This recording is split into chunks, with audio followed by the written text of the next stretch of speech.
All right, y'all. Here we are. Episode 22 of the Stories of Gumption podcast. Conversations with entrepreneurs, creative thinkers, and in my opinion, just really, really impressive people. We got some sponsors, and the support keeps coming. So let's get those out of the way so you can get moving on and enjoying this episode. Number 22 already. It's crazy. Crazy.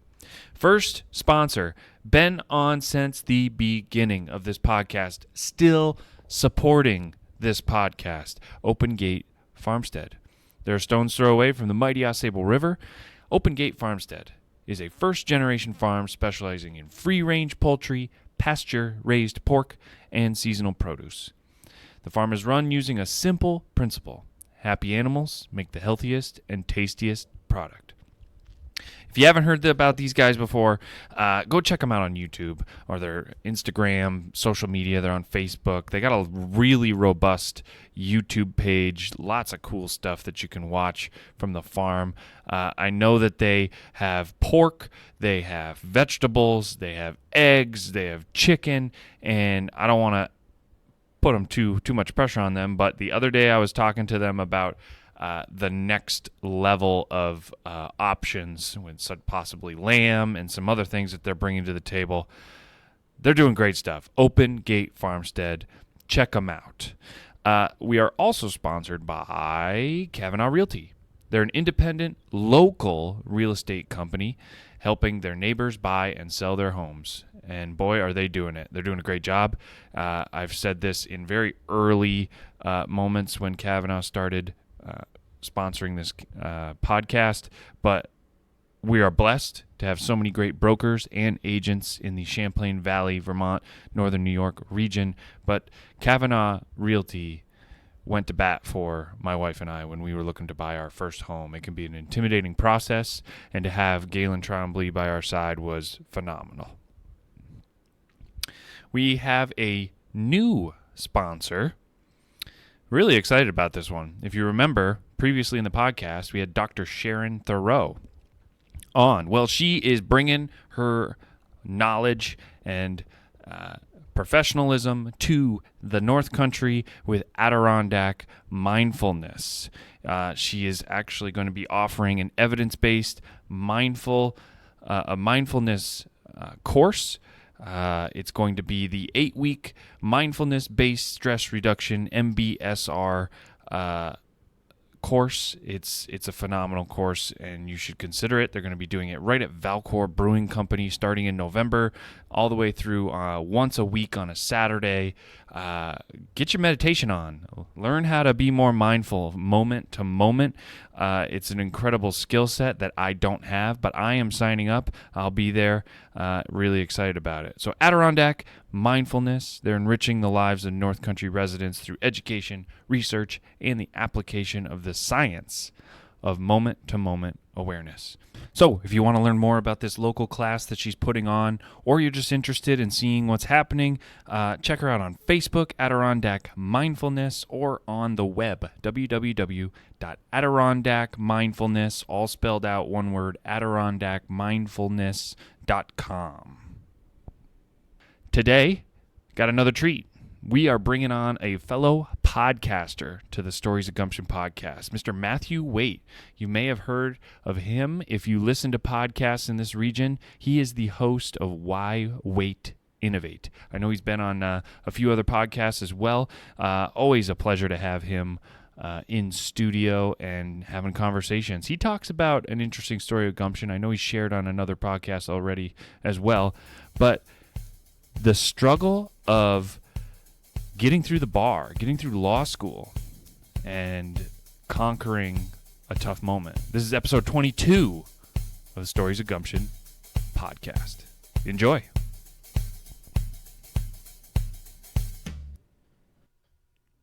Gumption, defined as initiative, aggressiveness, resourcefulness, courage, spunk, guts, common sense, and shrewdness.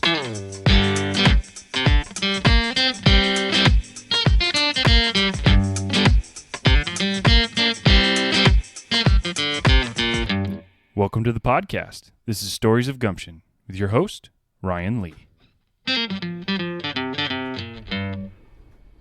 All right, man, we are live. Another episode of Stories of Gumption. Loving it. Loving it. So today I am with Mr. Matthew Waite. He's an attorney at law. He is the Assistant Public Defender for the Essex County Public Defender's Office. And arguably my most favorite in many ways. He's a fellow podcaster with Waite Innovate on North Volume. Pleased to have you here. Welcome to the podcast, Matt Waite. Thank you so much, Ryan. It's really a pleasure. I'm honored and privileged and thankful to be here. I love what you're doing, and obviously I think what's going on in Plattsburgh is amazing, and I'm so thankful for the opportunity to discuss some of what I'm doing and what you're doing here at Stories of Gumption, which is amazing. Thanks, man. Well, I'm having fun, right? We're having a lot of conversations. Unique people have been on the podcast, and certainly have learned a lot. Certainly really enjoyed that, and I'm glad to have you on as another one. So let's get to this a little bit, okay? Because I love asking kind of background stories for all my guests, but I really want to know, like, where did Matt Waite come from, man? Where'd you come from? Where'd you grow up? What'd you do for fun? And how'd you end up getting into the decision to, hey, I think I want to be a lawyer? Yeah, so born and raised here mostly in Clinton County. I was born in Plattsburgh. At a very young age, though, we did kind of move. We lived in Malone for a while, then out to Maine. My brother was born in Maine, in Bangor, Maine. And so lived in South Portland then until I think about 5.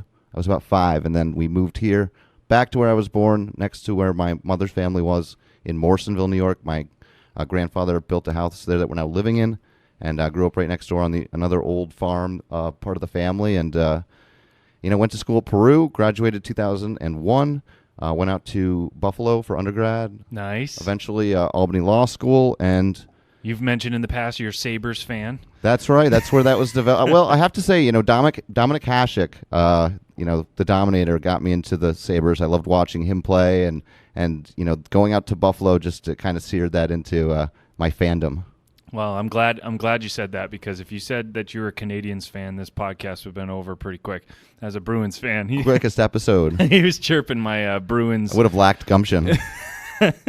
my Bruins. I don't even know what you call these. Tervis. I got a Tervis cup here. Anyhow. I digress. But yeah, so you went to college at Buffalo. Keep going for me. Yeah, so I started in the engineering department because in high school I was pretty good. Did the sports thing, was okay, decent athlete. Not as much as my brother, but that's another podcast as well. And kind of just said, okay, what am I going to do? Decided between a couple schools. I was thinking engineering, Clarkson, Colorado School of Mines. Ultimately, didn't necessarily know I wanted to go into that, so I picked up University of Buffalo, a little bit more diverse as far as the curriculum they offered. So went there, stayed in state. In hindsight, I think I made the right decision. Yeah. And But yeah, even though I went to the right place, the major didn't seem to fit. I kind of got my butt kicked in engineering and math and science, and that was certainly an awakening into just how far behind I think some of the schooling is that we're doing in math and science, and why STEM is such a big initiative. Because University of Buffalo is a big research facility, and a lot of foreign students, and they're much more, advanced in math and science, I think, than some of our high schoolers. So I would agree with that. I got a lesson there, and but the thing that worked out is I went into politics. At that time, I was getting really politically active, and just kind of made that transition, and here I am. Nice. So at some point, you make the decision. Yeah, you're in politics. You've graduated from Buffalo, and you gotta decide, am I going to go to law school or not? Help me with that. Yeah, it was kind of serendipitous, as it's been kind of a theme in a lot of my podcasts. Is I just happened to be around people who were thinking of going to law school, and it just happened to be, I guess coincidence, but they were all doing it. And to tie this in, in the back of my head, I was kind of always considering law, because my mom would always want to get into arguments with her, but you should be a lawyer someday, and just tuck that in there. But yeah, I think eventually just kind of came a point where, I graduated with a political science degree. It was really difficult to kind of do something with that. You can't really teach. You don't have an advanced degree. You can go work for campaigns, but that's, you get at the bottom and start with interns. Were you considering that? just for a little bit. I mean, at that point, I'm always kind of a macro big picture thinker. And at that point, I wasn't necessarily thinking I'm going to get the next, city treasurer of Buffalo elected. You know what I mean? So, no, I was more big picture, and I got into working at a bar restaurant, Fat Bob's in Buffalo. Did that for a year and a half, kind of the service industry. Cut my teeth there. That's a great name, Fat Bob's. Yeah, oh my God, their mac and cheese and their barbecue, it's unbelievable. So, if you're in Buffalo, check out Fat Bob's there in Virginia Place. Little shout out, but love it. And I love Buffalo. I mean, just the culture down there and everything. It was a lot of fun. I met some really cool people, had a good time. But ultimately, I needed to kind of move on and figure out what I was going to do with a career. And I did kind of an epiphany one night where I was just kind of thinking, like, what are you going to do? Like, you've got, all these things you want to accomplish, but, you don't really have the vehicle yet to do that. And I was thinking, okay, law school. I kind of really hardened in on that thought of I can do this. So pursued that, took the LSATs, did pretty well. I think like 60th percentile, well enough to where, I could get into a decent school, and ended up getting into Albany Law, which is a pretty good school. Still third tier, but, Hey. That's great. There's worse schools out there, but I'm not going to mention them here. But anyway, so yeah, and kind of went in, thinking I was going to be able to light the world on fire, and got another lesson. I did okay, but it was kind of similar to undergrad. Kind of got there thinking, okay, I think not having a parent or relative who had been a lawyer kind of put me at a step behind. I kind of just went in not really knowing what to expect, and yeah, I did all right. Made it through, and then this, second year, third year, kind of got my feet under me and got a little bit more confidence. And then, the whole bar exam thing came up, and that's where I think, kind of my first story of gumption, takes place. I like that. So it is the Stories of Gumption podcast. So I'd love to get into your story of gumption. But tell me first, what does gumption mean to you? Oh, yeah. So gumption, I think... What's gumption mean to Matt Waite? Yeah, I thought about this for, an hour or so in preparation for this. I think gumption, one thing I think about people who have gumption is they have conviction. They know what they want to do. They kind of have a steadfastness and a boldness with which they pursue things. I like that. This this idea of just digging deep when things get hard or uncomfortable or not. They're not going your way, but you still have a goal to accomplish. So I guess in that light, what is your story of gumption? So, yeah, I mean, talking about conviction, even though I was in law school, I still wasn't necessarily sure what I wanted to do with that. Environmental law, that was appealing to me, but most of the environmental law jobs, ironically, are working for, people who are polluting the environment and their corporations who are paying people to protect them. But that's probably another podcast as well. So, I thought about the politics stuff, considered that, maybe going and trying to work for the Assembly or the Senate, and just didn't have any connections or contacts at that point because kind of the law market kind of fell off at that point. There was, the big recession 2008, which kind of threw a lot of people out. So I graduated 2010, which was kind of one of the worst parts of that. So very lucky on that frame. So well-timed, my friend. Well-timed. Yeah. So, but anyway, I did what everyone else did. I took the bar exam and, studied and took the exam, the prep, the barbary or peeper or whatever people do. And felt pretty good. My grandfather died during that summer, so that stepped me back a little bit. I was kind of thinking about that a little bit. But anyway, kind of studied and went into it July 2010. And morning, I thought I did pretty well. You're basically there's 2 days for the New York State Bar. One is the essays the first day, and then the multi-state the second day, which is multiple choice. Break this down for me a little bit, because I think I know you're going to tell more of your story of the experience of taking the bar exam, but as someone who's never, I have so many friends, including you, who have taken the bar and nobody's happy about their experience. Now, it sounds like you have a very unique experience for sure that you're going to share, but break down what the actual test is like structure-wise, so I can get a better idea of what it is you were about to try and conquer, and what the listeners who are not privy to this information would be like.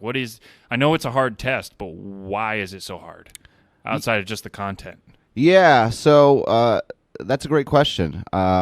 So the reason it's so difficult is because with law, there's laws govern essentially everything that we do, from maritime law to contracts to property law to wills and estates and the exchanging of property.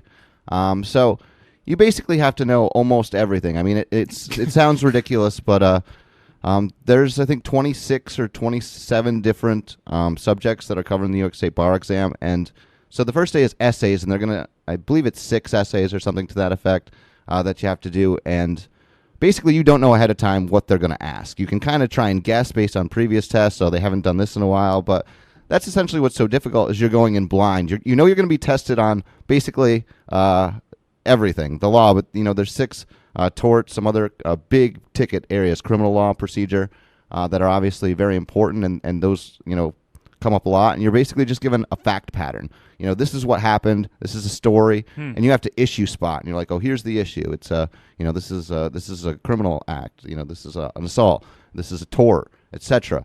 This is negligence. This is obviously a will. This person died. So, you're basically just going through issue spotting, and you have to get all of this accomplished in a very short amount of time. Wow. So what amount of time are we talking here? So the morning, what is it, 8 to 12, 4 hours. And I think the afternoon is like a 3-hour block. So about 7 hours each day, I would say. Maybe 8. Yeah, it's been a while. And I don't like to think about that. So, I don't go back to like, oh, my man, what was it, that great 8 hours? Or oh, man, that was such a great day. I think it's about 15 or 16 hours. So at least we're not in California where they have a 3-day exam. So holy smokes. Okay, so that's very helpful to me. It helps me understand the stakes, right? Like, this is high stakes. You've invested all this money in law school. You've obviously invested money in undergrad prior to that. And now you've invested the time to study and leverage your education from law school. And you're about to take this exam. And you're a mid-20-year-old. Let's keep that in effect, yeah, too. Like, your brain is kind of just to the point where it's fully getting developed. And maybe for some of these younger individuals, it's not.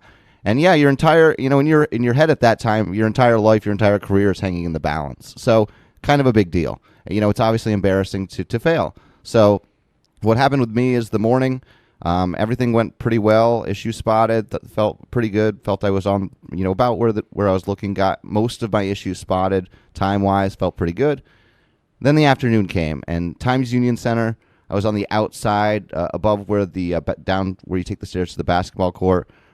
Big 2-inch thick glass windows, and essentially started to realize that my testing site was placed right in the spot where light pollution and the sun was essentially coming behind the window behind me and reflecting directly on my computer screen, my laptop with which I was taking the exam. So I really couldn't see or read my computer screen. Classic example where the screen's just totally like sunned out. Just reflective, and you really, you're kind of wincing and trying to get that angle on the side, and not a whole lot of fun to basically start your afternoon wine. And by the way, let's keep in mind, it's literally a little bit hotter there, like 2-inch thick glass. I know if, this summer you can even tell if you're in the sunlight versus the shade, what that means. So I was a little bit nervous before that started, and that didn't help. So your anxiety goes up, your temperature goes up, your blood starts going, and it just, it's typically not where you want to be. So what happened? So I tried to bear it out for about 5 minutes, 10 minutes, and I was like, this is just brutal. So I call a proctor. They come over. I'm like, this is what I'm dealing with. Like, I can't see what I'm typing. I can't, it's very difficult. And I think she acknowledged that and went back for about 5 or 10 minutes and said, okay, why don't you just turn 90 degrees? So I'm sitting next to someone, 2x2, basically all these seats sitting right next to someone. And so they're like, okay, turn 90 degrees. So instead of the light reflecting off your computer, it's basically just you're side-eyeing. And now I'm, kind of looking at someone sitting next to me, a fellow, a person seeking bar admission.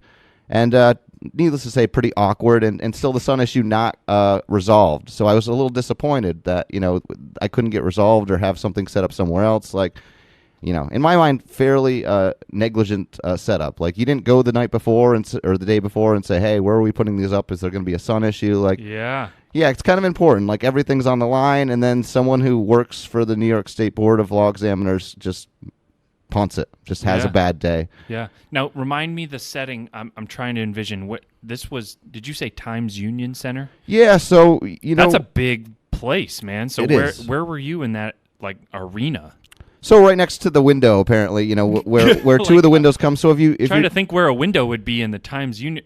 You were out on the like hallway? Where yeah, all the hallway concessions surrounding were? it, exactly where the concessions are. Interesting. Yeah, and you can actually see it if you like leave from the downtown Albany area. You can actually see, you drive by the Times Union Center. The area of the highway goes really close to that. So now when I do that, I can get nightmares still from looking back on what happened to be that day. So fast forward, I kind of at the end of the time just went up and complained and said, listen, I don't want to be a pain, but I need to report this. This is ridiculous. And she's like, okay, well, we'll note it. We got it. Like, we'll take care of that.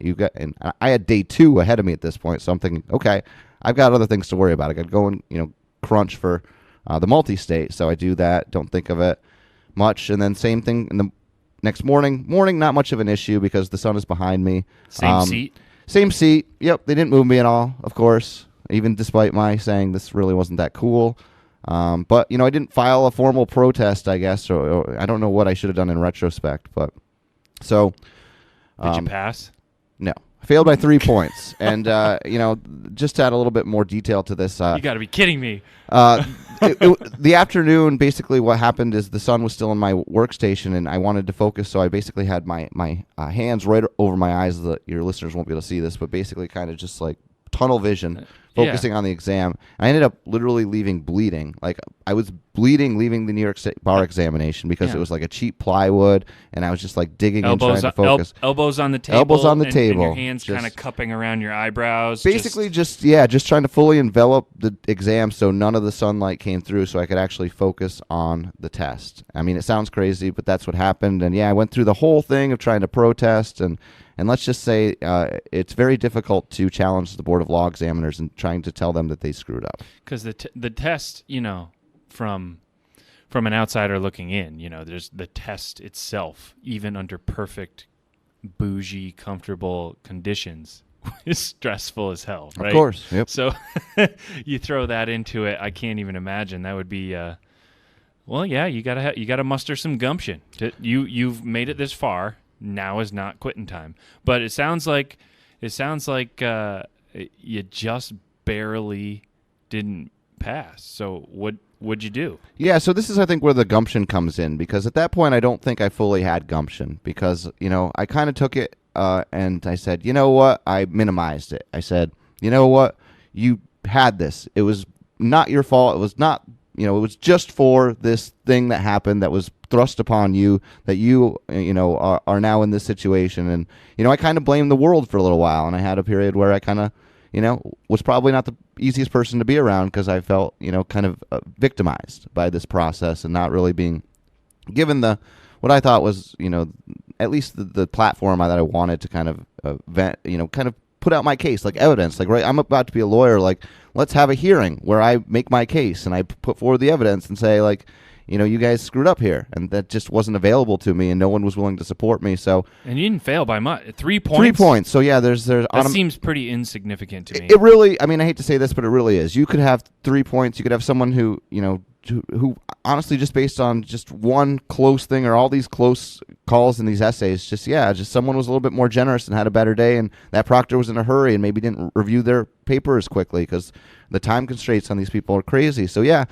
So I kind of took it a little bit, lax, and I said, okay, I got this. Went into February, kind of not even realizing that the February bar rates dropped precipitously, like way down, for a couple of reasons. But anyway, so failed that one, and then the gumption really kind of came. I said, okay, like, you got to put up or shut up now. You failed it twice, third time is the charm, but otherwise, if you don't do this, you're going to have to do something else. So just really kind of got to that point where I was at a breaking point and just said, you know what? You got to buckle down. You got to develop your gumption. You got to have some conviction that you want to be a lawyer and that you want to do this. I mean, I had already kind of proved to myself because of how close I was that I could have passed the bar, but I needed to prove it to everyone else. Yes. And I buckled down. I was taking the essays less seriously because I was just crushing the multi-state and the multiple choice. But this time I said, no, I've got to develop my writing better. I need to simplify my formula. I did that. And I did very well in the third one. And then, I won't say it was all rainbows and puppy dogs since then, but But things got a lot better, and things opened up for me a little bit, obviously, with that accomplishment. I'd be remiss in not asking your opinion from living through this experience. What advice would you give to any listeners out there of this podcast who are considering law school, considering taking the bar, and studying for that? I'm great you asked that question. Yeah. I think it comes down to conviction. If you are convinced in your heart and your soul that you want to be a litigator, you want to be an attorney, you want to be an advocate, then by all means do it. And no one should hold you back. Just do it. Don't listen to the detractors. It's going to cost you a lot of money. You're going to take out a lot of loans. But, I'm kind of at the Gary Vee school. Just do what you want to do. And you're going to find a way. If you love what you do, there's a market for that. And just be you, be genuine, and go for it. And if you have a lot of, or even some very significant lingering doubts in the back of your head, don't do it. Do an internship. Go work for a law firm. Go. It's easy to say for some people. Not everyone has that opportunity, but kick the tires at it, and try and be around those people. Ask those people what they think, and if you like what they do and you're motivated, do it. Yeah. What's the hardest thing about law school in general? Not that I'm very happily employed for Hickok and Boardman as an insurance broker, Sure. and I'm going to take that as long as I can. But for those listening who might be thinking of a career change and like, man, I got to go to law school, I got to do the LSAT, like, what would you say? What kind of advice? How would you coach somebody whether they're the right fit for that or not, and whether they should do it? I mean, I know you said what your just previous answer touches on a lot of that. It does, but I can certainly expound, because there's obviously an additional component, or two components at least. One is, I think, obviously educational aptitude. You've got to be a good test taker, right? I mean, that's one thing. And the other thing I think I would just add to that is the one thing looking back that I really didn't take advantage of is working with other people. Despite being on teams throughout my career, I think I never really fully understood, to the extent to which other people can help you, and to which you can build off of each other and, work with each other to make the sum of the parts greater. And like, as far as studying, I didn't get into study groups the first, couple years. That only came later. And I think as a result of that, I was kind of doing it alone, and I didn't have the advantage that some other people did. So if you're going to do it, talk to people and work with people in that group, and try and, I mean, if you're on the fence, see if there's someone else who you know and love, and maybe, if they're thinking of doing the same thing, see if you can go with them, and just try and work with others and form study groups, and just know that you don't have to do it all on your own. Yeah. No, that's a great answer. That's a great answer. And it kind of just speaks to the fact of, don't be scared to reach out to someone who you trust and love, and maybe they're doing it now, or they're looking to do it, and surround yourself with people who are going to help you accomplish a goal you might have. Now you are a practicing attorney and a public defender. That's right. Now, again, this is my own naivete to this whole conversation, but I'd love to take just a couple of minutes and kind of ask you to unpack the decision once you pass the bar to choose your field of law. And so clearly you've taken up an approach of being a public defender. I feel like that would be a very different type of law than the many others that are available to you. Why'd you make that choice? And if you don't mind, explain kind of your thought process around all of that. No, I think a lot of it is, quite frankly, supply and demand, and just those natural economic forces. And when I came out, there wasn't much available to anyone because of the state of the market. So I did a lot of document review projects, a lot of very unsexy work, basically just pouring through documents, looking for certain information they were looking to highlight.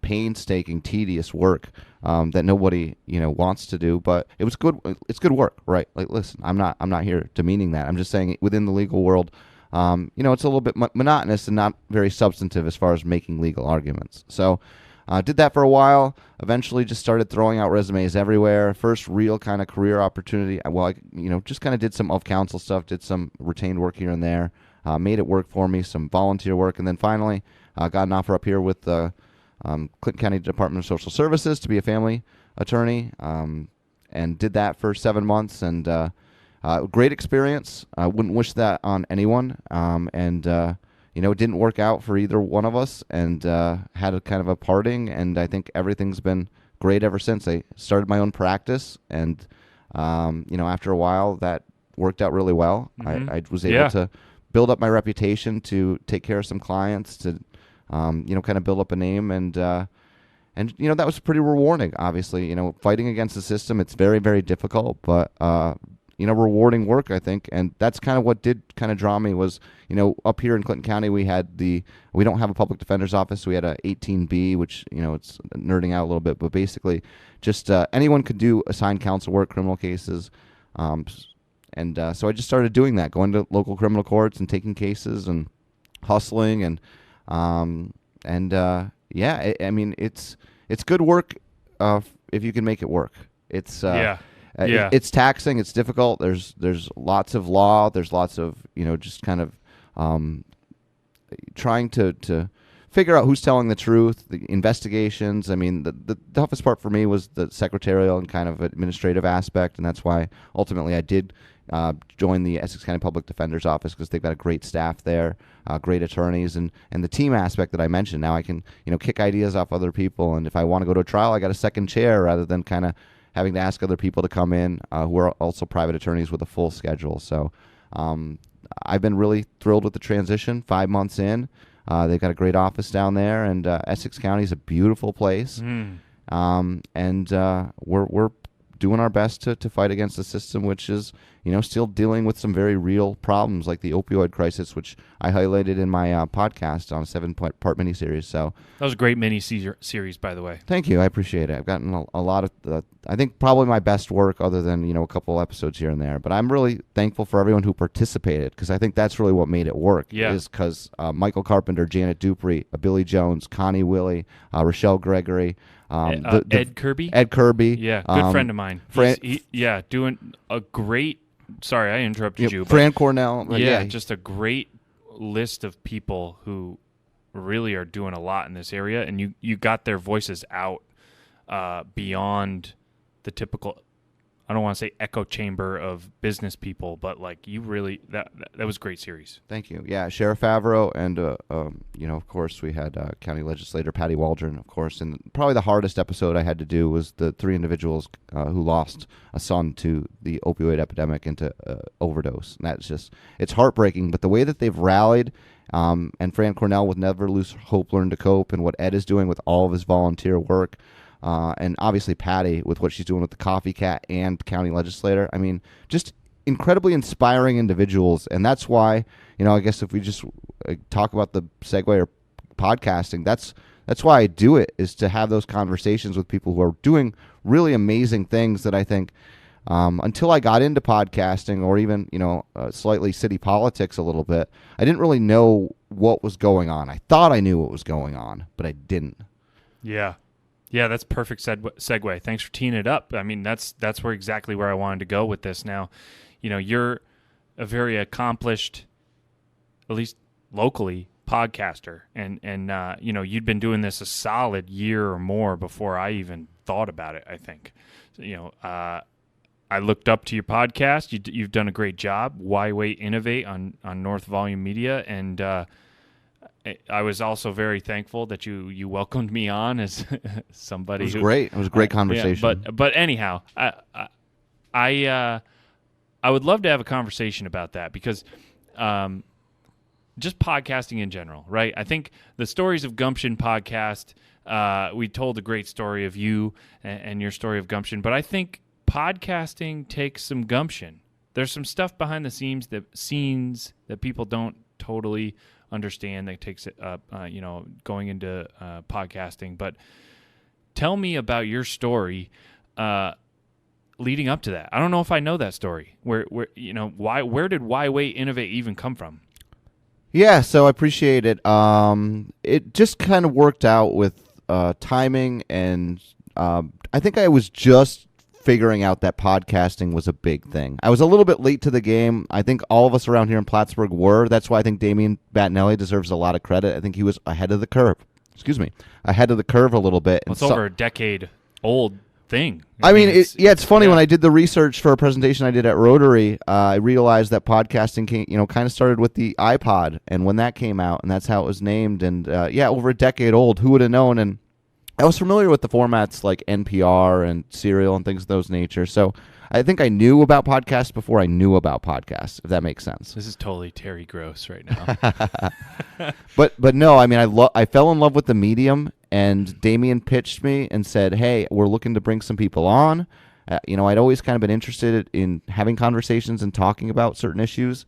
And, he said, come up with the first 3 episodes, and I pitched him on, some of the ideas and some of the names and what we were going to do, and he loved it, and here we are. I mean, it's hard because I'd like to take credit for 75 episodes because I have 68 out with the Waite Innovate, but also the 7-part miniseries. So 75 essentially episodes.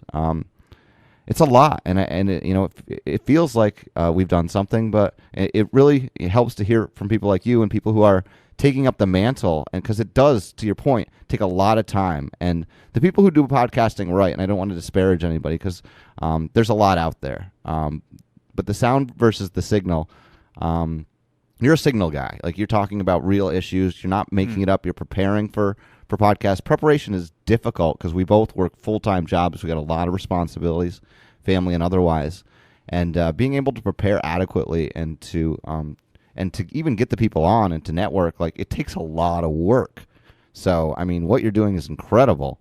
And, it's been really fulfilling on a number of different levels. I mean, just, the networking aspect I didn't really think about, but that's obviously excellent. Like, now I know a lot of people here in Plattsburgh and what they're doing and have positive experiences with a lot of them. But I think, Gary Vee's talking about this. The future is audio and listening and listening to conversations and, with Alexa and everything's audio and voice activated. I think he's right. I think the future is going to be, listening to people who are telling compelling stories, people who are having provocative conversations. And, hopefully we're doing that. Yeah. No, there's a lot to all that you said. I mean, certainly appreciate the compliments. Thank you very much. I think the unique thing about podcasting that I really enjoy is that there's so many different structures you can establish for yourself. I mean, there's the classic Joe Rogan long form talk about whatever the hell you want for 4 hours. I don't know if he has a shout out to Matt Craig. Matt Craig, dude. Craigcast. Matt Craig, locally here in Plattsburgh. He does a long form, very similar to Joe Rogan. It's good too. And I was on. Good. Yeah, you were on. I was on. And it's perfect for Matt Craig's style, man. That's the guy that if I wanted to listen to his podcast, I want it to be 3 hours because that's just his style. You go deep in conversation with people, and that's great. The Why Waite Innovate. You're very, from my experience being on, you're very focused and structured, but you allow expansion of creative idea. But it's very like 1 hour, and you get to the point, and we have some really good conversations. We hit a lot of points in one episode versus sort of asking the listener to stick around for 3 hours to get to something they might be interested in. But there's so many different formats. I mean, there's the 15-minute podcast too, the daily 5-minute podcast. Podcasting in general is such a cool format, and I think you're spot on. I think Damien is on with the whole audio is the future, right? For me personally, I think I've shared this on the podcast before, but I identified a weakness in myself with the help of my wife, of course, and family members, because she's Superwoman, and she, in a very productive way, always helps me get better.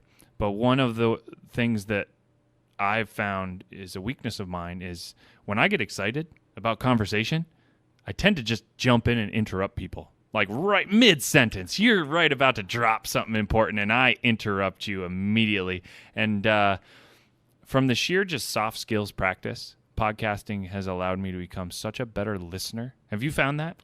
I have. Yep. I think we talked about this. I think the challenge is kind of the fallible memory that we have, and you just right there. I got to get these people, give the shout outs, because otherwise I'll forget about them and feel really bad about myself. But yeah, it's a constant struggle because I think you kind of nailed it in the preparation aspect to it, because everyone's different, and that's the great thing about podcasts is, as Matt Craig would say, connoisseur of freedom.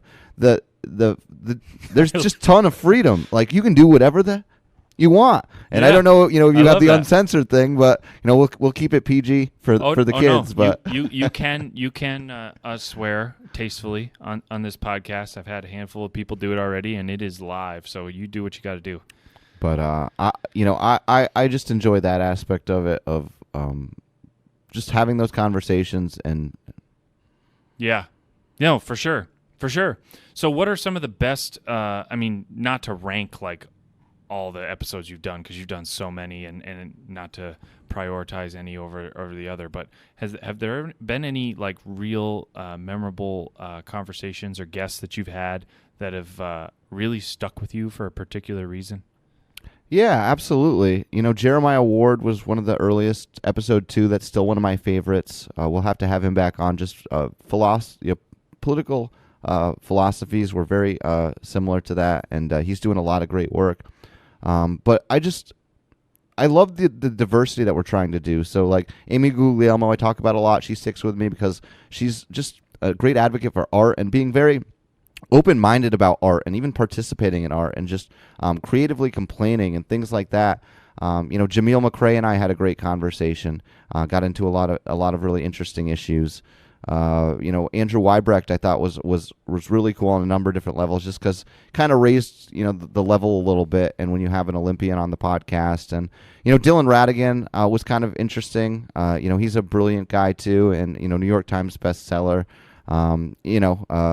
But I think the thing I wanted to say that I kind of stumbled on a little bit earlier is the really difficult thing is trying to have that balance between having some sort of structure and knowing who your guest is and what they've done and accomplished, but also having some sort of freedom to kind of listen to what they're saying. Because to your point that we started with, this is about listening and the power of listening versus kind of just getting in there. And that's one of my biggest weaknesses too, is I want to talk. Because, they say, knowledge speaks, wisdom listens. And, I'd like to think I have a fair amount of knowledge, and that's one of the reasons I did the podcast in the first place. I wanted to be heard on certain issues, and I guess I'll use this opportunity to maybe break some news.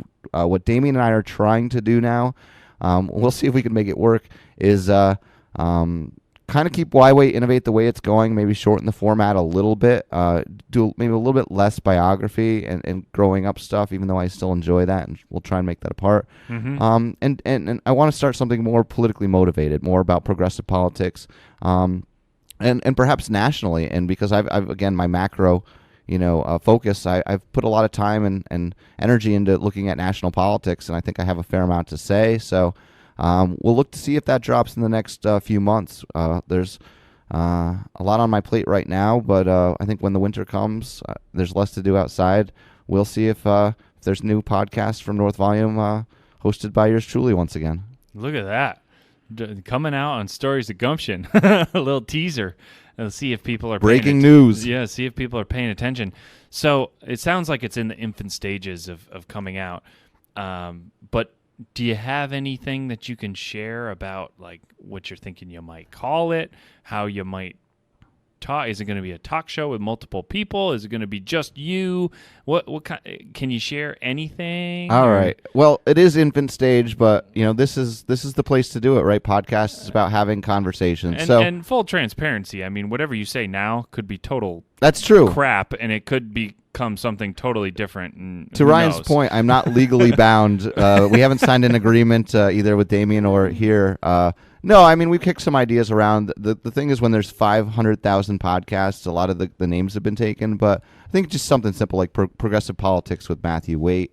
And I think what we've discussed is, I think the first, 5-10 episodes, what I'm likely to do is to highlight what I think are the biggest picture issues that are facing our country and our democracy. Things like, climate change, like political participation and efficacy. Things like, racism, wealth inequality. Just the big ticket items, the prison industrial complex. Obviously, I could probably go on for a while, and that's why I think it's likely to be about 10 episodes. I'm gonna have to I'm gonna have to prioritize them and maybe kick it around with Damien and figure out which ones maybe objectively are a little bit better. But ultimately, the thing that's been great is the editorial discretion and freedom I have. I mean, on one hand, it's pretty much a lot of my doing is I book the guests, I do the research, I write the episodes. We have great producers there, and Damien's a great resource. But I guess that's the one thing I'd say about podcasters. If you're out there, like, it's a lot of work, and you got to be able to put the work in. And it's one thing to start a podcast; it's another thing to sustain a podcast. For sure. And that's the one thing that we're, it sounds kind of crazy that we're sustaining this and maybe even thinking of expanding. But, I guess at this point, I want to give a great shout out, and you already did it, to the wife and to the family. Couldn't do this without them. Yeah. Well, podcasting doesn't take place during your day job. At least, at this point in time, you have a day job. You're a public defender. I'm an insurance broker. That's priority.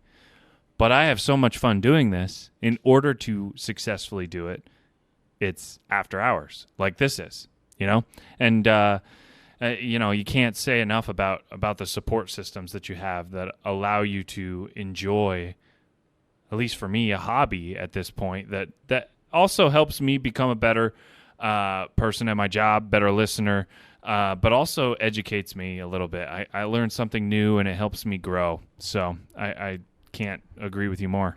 Well, I couldn't agree with you more. And I couldn't agree with you more. No.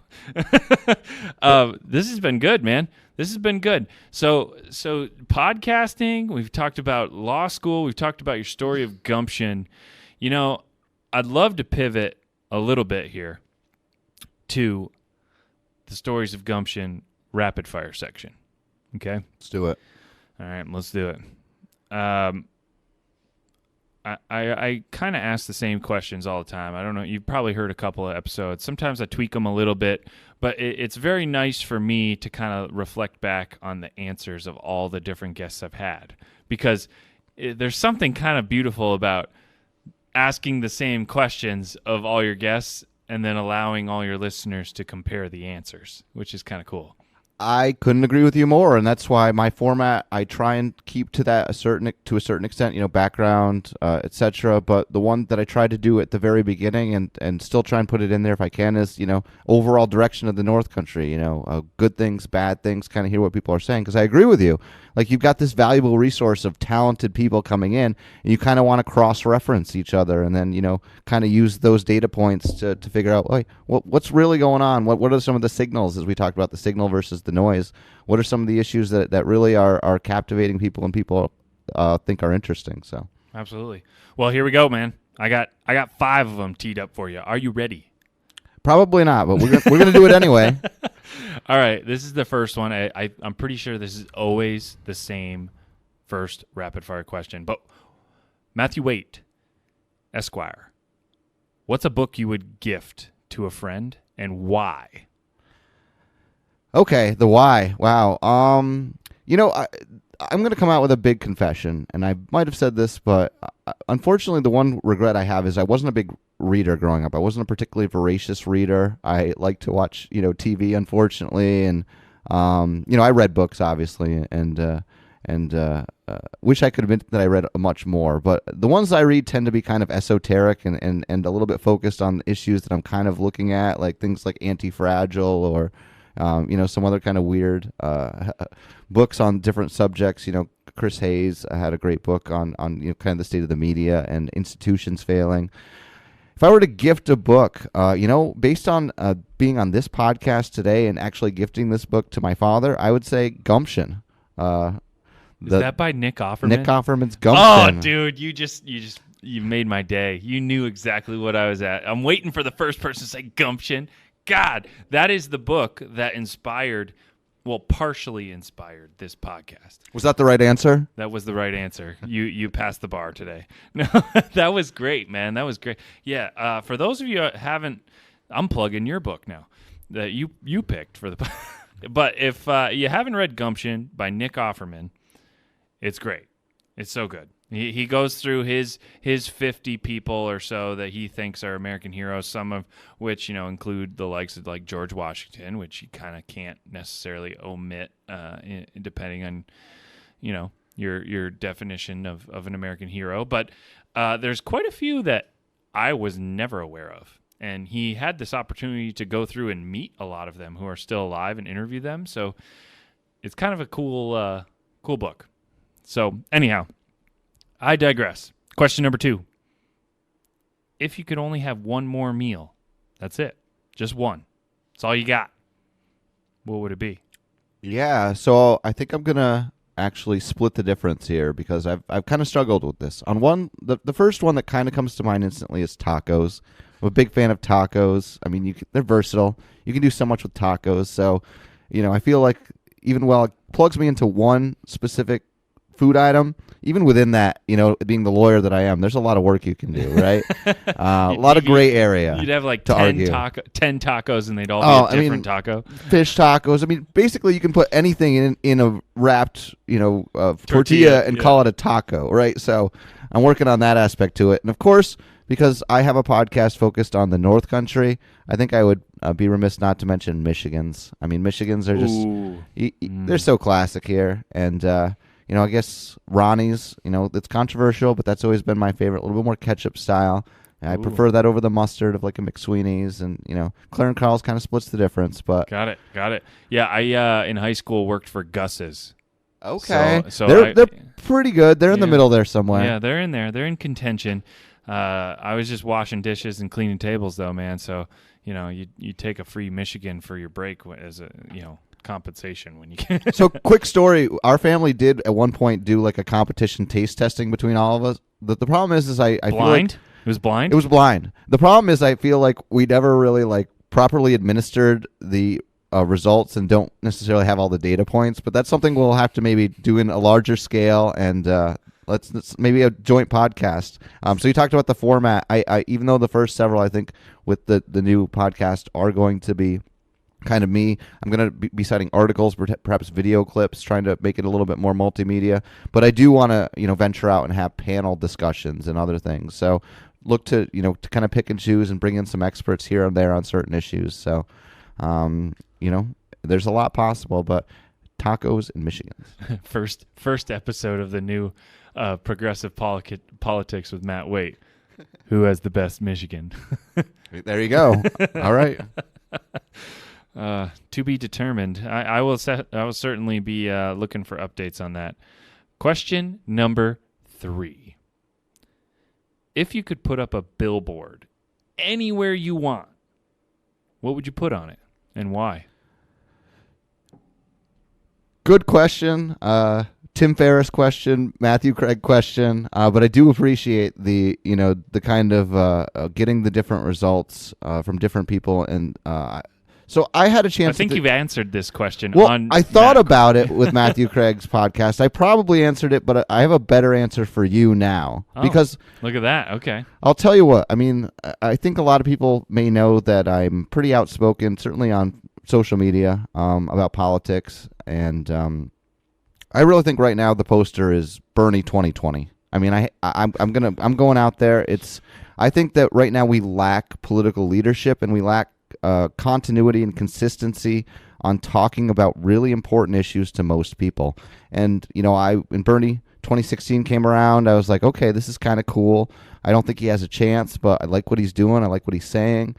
He's right next door in Vermont. Let's give it a chance. And I watched the whole process and was kind of sick to my stomach, with what happened with the DNC and some other issues and some media issues, which are sure to come out on the next podcast, the state of our media today. But I think that Bernie really does. I mean, it's not a silver bullet. His Joe Rogan podcast, by the way, which just dropped, I think maybe still is the most #1 trending podcast or piece of video content on the internet. I mean, it is exploding for a lot of good reasons, because in that interview, Bernie gives a whole hour plus of him going through point by point his policies and explaining them in depth and detail and what he's trying to accomplish.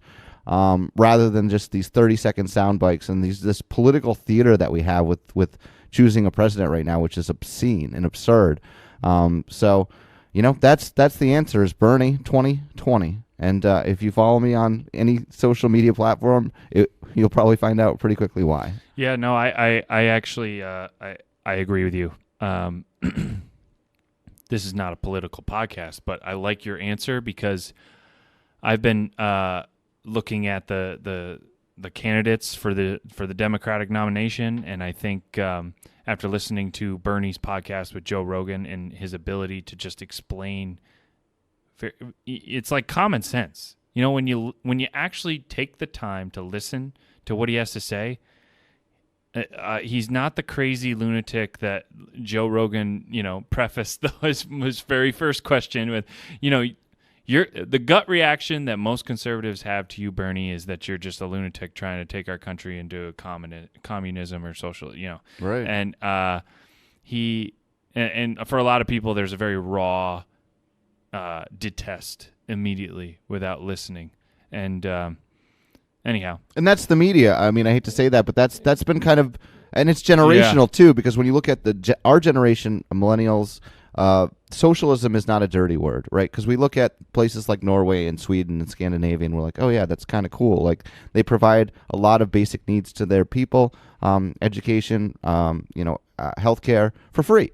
And it works out pretty well for them. Why can't we do that here, right? But whenever we have the discussion about progressive policies here in the United States, it tends to come down to communism and socialism. And they don't point to those, Northern European countries. They point to Venezuela and, the Philippines and other kinds of crazy countries, which are kind of really just strongman, setups and kind of more kleptocracies and plutocracies than they are actual socialist projects. And that's what's really frustrating is we don't even seem to have a basic grasp. We don't have a basic understanding of what socialism is in the context, and the media does a very poor job of framing the debate. So on both counts, we're in a lot of trouble. And, talk about this a little bit. I think it was Associate Justice David Souter came out several years ago with a study on civics education in the United States. Spoiler alert, it's bad. Like we know almost nothing about everything that's important. 1/3 of the individuals can name one Supreme Court justice. Like it's so true. So true. And we obviously watch like Jay Leno and other people go on the street and berate these people and make them look foolish. And a lot of them are millennials, which young people in general are immature. Okay, I get that, but I just feel like in general we need to do a much more thorough job of investing in people. And the more you invest in people and at the younger age you invest in them, almost every study shows that they end up doing much, much better. So why it's so hard for like early childhood education and healthcare for everyone and, tuition-free college for in-state people who qualify. Like this to me is just such an obvious thing that we should be doing to invest in people. And, if you're a constitutionalist, which I've sworn an oath to defend the Constitution of both New York State and the United States, is you just go there to Article 1, Section 8 of the Constitution. Congress's duty is to tax and spend for the general welfare of the people. What's better for general welfare? And of course, in that same section, it says to promote the general sciences and arts. Like that's right there in the Constitution, right next to like post office and military. But for whatever reason, we've put military way up on that list. $730 billion we just passed in the latest appropriations to the military, the largest ever. I think the next 10 countries combined may have the same military investments. We're just not prioritizing where we spend our money on everyday people who are struggling with opioid epidemics, with substance abuse, with just finding adequate health care and jobs and clean water and these things like Flint, Michigan. I mean, how these things are happening in 2019 in the United States and we're still somehow puffing our chest out like we're the greatest country in the world is obscene to me. And this whole child separation policy, I mean, we're literally committing child abuse, state-sanctioned child abuse on these families. And it's from a party that, quite frankly, had labeled itself historically as the Family Values Party, the Republican Party. I mean, I don't know how we get across this stuff and how we deal with this in a sane way. And that's why I got to take to the airwaves myself, right? Unfortunately, we don't have these issues, I think, enough. So that's why we're going to come out with another podcast, and just continue to try and have these conversations and dialogues around these issues, because I think what I'm seeing in the media, I watch a lot of CNN, I watch a lot of MSNBC. I wish I didn't, but I do. And their conversations are terrible. It's all sound bites. And that's why, coming back to it, what you're doing here and what podcasters writ large are doing and trying to have these conversations, it's so valuable that you can't really place, a value on it. But I would say to any sponsors out there, they'd probably be well suited to sponsor your show and maybe some others out there, because people will start to listen to these podcasts. They're going to blow up. It's going to become a medium that people want to listen to. And you keep putting out the content you're putting out. I keep putting out the content I'm putting out. And eventually people are going to figure out what's going on here. Absolutely. It's taken a little while, a little longer than I'd like, but I'm getting a lot of positive feedback. And people to this day are coming out, hey, this person. Hey, have you had this person on? Oh, my God, that would be a great conversation. And, I've joked that I could do this to 100. It was a better joke when I wasn't at 75 or 69 now.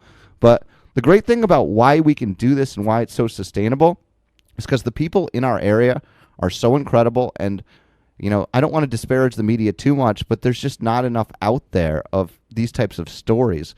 And the media I would support is independent media like PBS, like NPR, like Vermont Public Radio, like North Country Public Radio, like a WAMC.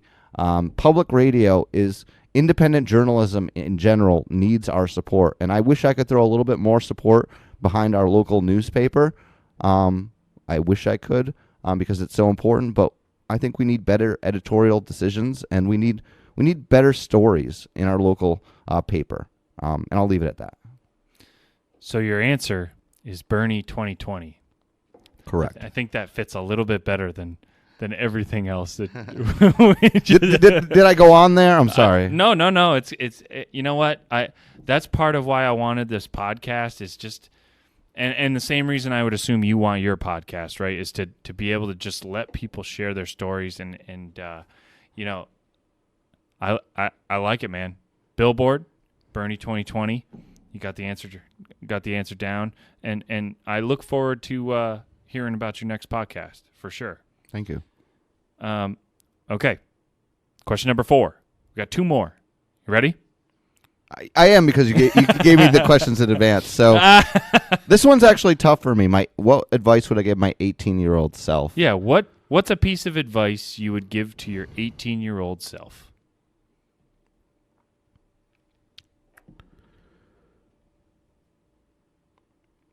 I think a lot of what Gary Vee is saying now, and I think that's why he's taken off and he's become such an influencer. Because when I was 18, I wish I had someone just saying, like, do what you want to do. Like, be free. Just find a hobby, find an interest, and pursue it very aggressively and see if it works out for you. If that had been me, I would have probably kicked my teeth around in politics a little bit earlier, or done this or done that. Just, I feel like I kind of let life come at me a little bit when I was younger. It's rather than having gumption and kind of grabbing life by the horns and having that conviction of exactly what I wanted to accomplish and how I wanted to accomplish that, is basically just try harder. Yeah. I mean, if I had to boil it down to 2 words, try harder. Yeah. No, I like that a lot. Question number 5. This is my favorite question of the entire podcast. So if we could put together a 3-person board of directors for you to guide and mentor you through the rest of your life, who are the 3 people you would choose to be on your personal board of directors? They can be alive, deceased, famous, or not. But if you could sort of craft your own personal 3-man or woman board of directors, who would it be? And why? Okay. Wow. I'm glad you threw in the man or woman thing, because in my head I had 3 men, and that probably would have been sexist. And I'm now trying to do a little bit better with that answer. Okay. All right. So Gary Vee, I mean, I think just because of what he's doing and where he is, I think that he would be a great person, a younger person to have on the board of directors. The other person that kind of instantly came to me was Dr. Cornel West. Kind of to bring a little bit moral leadership, historical leadership. I think the 2 of them, between Gary Vee and Dr. Cornel West, would be excellent. Oh my God! Let's go with someone like Dr. Maya Angelou. I think between Dr. Maya Angelou and Cornel West and Gary V, I think we'd do pretty good for ourselves. That's great. I love it, dude. Thank you so much for coming out and giving me an hour of your time and talking some gumption and talking some podcasting and dropping a teaser for the future. We'll see what happens, but certainly appreciate you giving some of your time to the Stories of Gumption podcast today.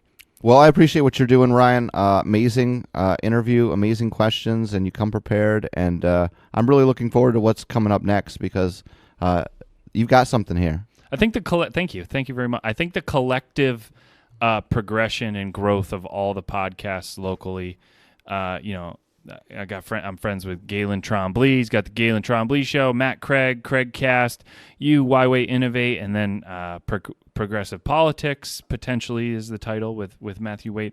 And of course, all the other podcasts locally. As one grows, all ships will grow with the tide. And I think that's an important thing to remember. So thank you again. For the listeners out there, thank you for tuning in to another episode of Stories of Gumption.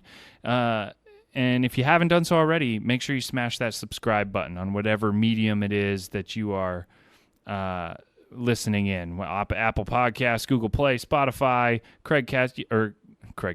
Castbox, you know the works. Thank you again for tuning in. You're the reason why this podcast keeps growing. Thank you for tuning in, and we will see you next time.